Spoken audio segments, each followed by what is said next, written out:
Hey guys, and welcome back to the channel. It's freaking cold in my shop today, and you can see my John Deere 318 behind me is prepared for winter. So why do I have my mower deck taking up all this room in the shop? Well, I'll tell you why. I've been having a problem with my Powerflow, my material collection system head, whatever you want to call it. It's been throwing belts. And I didn't have the opportunity to fix it in the fall when I really needed it. So what I decided to do was, hey, I'm going to put it in the shop, and when I get a few minutes, I'm going to take a look at it. Well, I got it working again, and it was a little bit unusual, so I'm going to show you why. Let's take a look. All right, so here's the backstory on this guy. I've had it forever, just like this mower deck. I use it all the time. You can see this thing is not the prettiest thing you've ever seen. But for the last, let's just say 10 years, no issues whatsoever. I use it to bag in the springtime when the grass is really thick. The rest of the time I mulch. And then I use it in the fall for leaf cleanup. And in the spring I was good this year, but in the fall it kept throwing this belt. And I couldn't figure out why. I looked at the belt, the old belt was worn, so I got a new one, didn't make any difference. And it was so bad that it wouldn't make a half a revolution and this belt would shoot right off of the pulley. And I couldn't figure out why.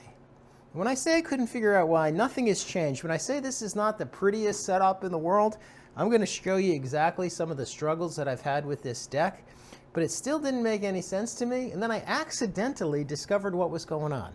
So let's just take a quick look at some of the ugliness here. All right, so here's a rundown of my 46-inch John Deere mower deck. You can see I use the heck out of this thing. I mow 2 acres with it. I've been doing that for almost 20 years with this tractor. When I got it, I replaced all of the spindles, the bearings.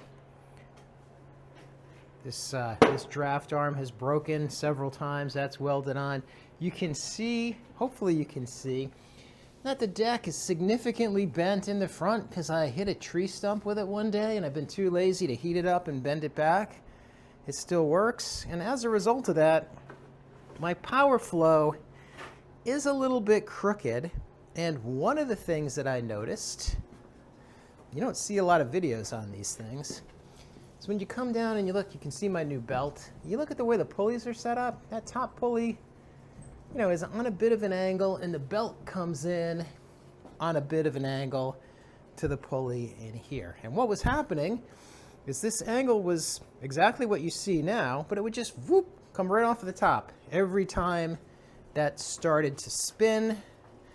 You can see right now it is not coming off. So what did I do? What did I do differently? Well, I'm going to show you. Let's take a look. So I was really stuck trying to figure this out. And when I say I was really stuck, I kept thinking, what could have changed that screwed this up? I didn't hit anything else. Yeah, the angle of this pulley over here looks a little bit funny, but it's always been that way. And I was really stuck. And I had my son Sean come out and take a look at it with me. And I showed him everything, and he says, hey, Dad, the way that belt comes into this pulley on the top, yeah, it's an extreme angle. But the belt is barely on the pulley. Did you hit anything with the pulley? And then I'm reminding him that, you know, when this is on the tractor, this is basically underneath. You can't hit anything. He says, well, that thing is suspicious. Why don't we take it off and take a look at it? So that's what we did. And let me show you what we found. So I don't know if you've ever had the pleasure of trying to remove one of these pulleys, but it's tough. It's an interference fit on this shaft, or it feels like it is. There's a key in it. And long story short, it ain't coming off of there easily. So we used the gear puller. I put the gear puller underneath it, took the nut off, and of course it pushes on it and pulls up on the pulley. And I figured that was going to screw the pulley up a bit. So we did that, and it came off. But when it came off, this bottom piece of the pulley got pushed all the way up to the top piece. And I'm not surprised that happened because the thing was on there really tight. But when I got it off and took a look at it, I was surprised at what I found. And let me explain what we found. So I'd like to show you on the double pulley, but I'm not taking it back off again. So basically, here's the pulley that was on there, the single, when I got this deck.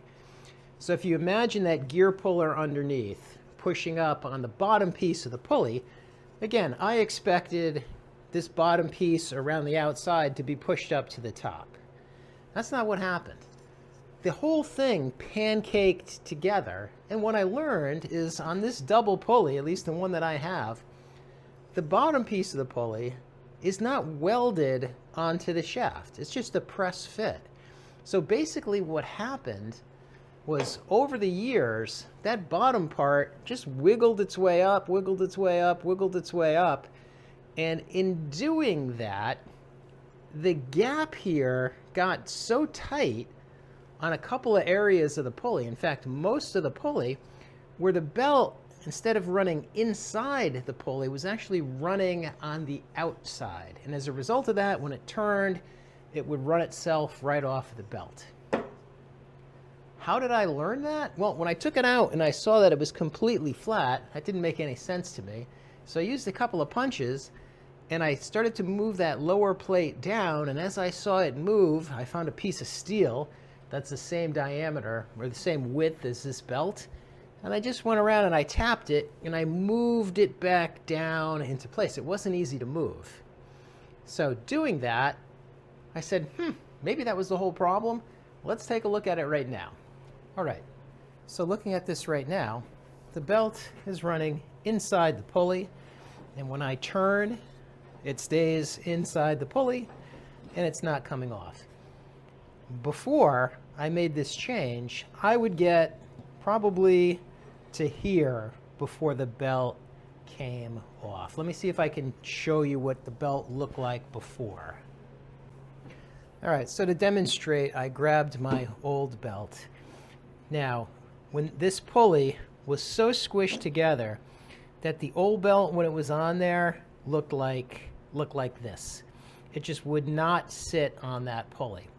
And as a result of that, as soon as you turned, this is what would happen. It would just walk its way right off in a half a revolution.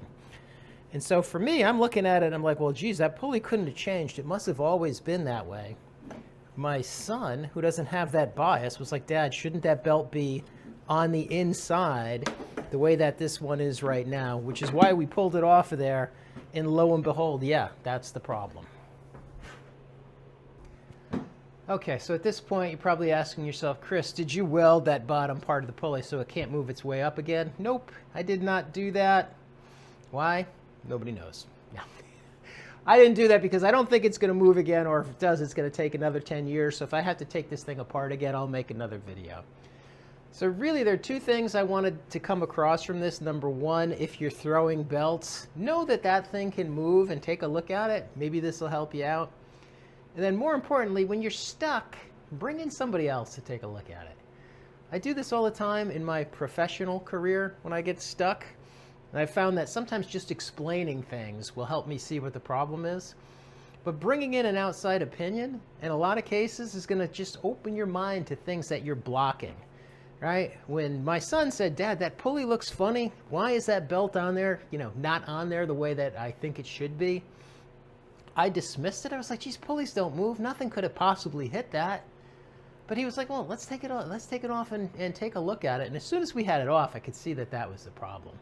So be open-minded and you'll save yourself a lot of time. Plus, it's fun to work with your son. So all of that stuff being said, guys, thank you for watching. If you found this content valuable, give me a like and a subscribe, and we'll see you soon.